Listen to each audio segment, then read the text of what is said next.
não sabia. Agora vai vocês, seus vão se foder. Não vai não, vai não, vai não. Ah, só um pouco. Cagou todas as minhas costas. Agora vai subir. Vamos ver como é que estão minhas costas. Ah, vai vir aqui, ó, que gostoso. A camiseta até pesada. Ah, vou tampar a máquina. A gente passou, não veio. Caralho. Tá filmando? E o pior que essa foi. Você tá me olhando de Muito lado. bom, cara. Ó, tem que dar a volta pra ficar ou você pode continuar no bar? Não, tem que sair. Ah. A gente só continuou quando tinha menos, não tinha nunca jeito. Aê!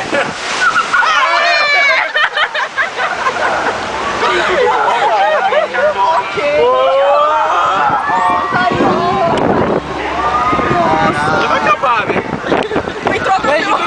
Ah, eu quase me molhei, sem graça. Pô, tá rapidinho o bagulho, hein?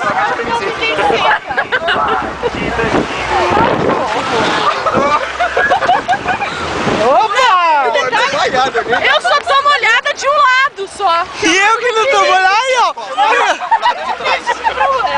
O meu é o lado do Felipe. Ó, eu só tô com o meu traseiro molhado no bagulho. Olha tudo, olha tudo. Olha. Olha, caralho! Olha ele. Eu sou inferno. Após a ponte, você será fotografado. Tem que fotografar antes da ponte? Não, só depois da ponte. Tenta, mamãe, de novo agora, todo mundo. Não sei. Olha ali, ó. Não, é ali. É ali, ó. É ali. Aí você fica parado e fica de novo. Ah, que se graça, eu tô seco. Cara do... Peraí que eu vou sair na foto fazendo o que você merece. Ah, ninguém Onde eu vou, Carlos? Na água, já que ele tá seco. Não, não tô seco, molhou um pouco na perna, molhou o braço. Não, eu não. Atrás eu também tô Ah, molhada. meu, time vai acabar. Ah, quero de novo. Continua gravando aí, mamão. Fica aí, mas não. Vai você trocar de calça comigo, você já foi, ó.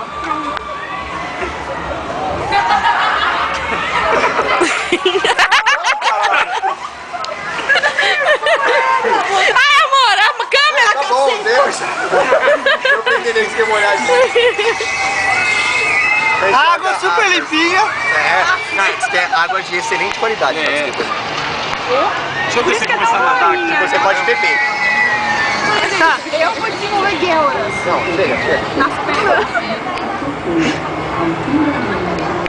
Legal, gostei. Quero ir de novo. Meu amigo.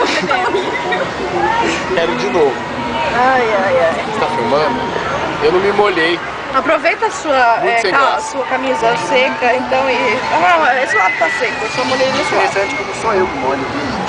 O lado que eu tô é o lado que molho. A pessoa que mais se molhou. Molhar sempre do meu lado. Fui eu que molhou mesmo, né? Molhou bonito. Ah, é aquela hora, não. Aquela hora. Agora é trânsito. Opa. Pô, a gente ficou parado, você não vai sair nunca. Olha lá, olha lá. Eu não queria ir de novo, Pode cara. passar na A frente. gente vai ao contrário. Aqui agora, na hora do horror, todo lugar a gente vai ao contrário. Na Russa, no Rio Bravo. Seria legal. Agora a gente vai ficar parado de novo. Aí indo ao contrário, mora o Carrinho de bate-bate reto.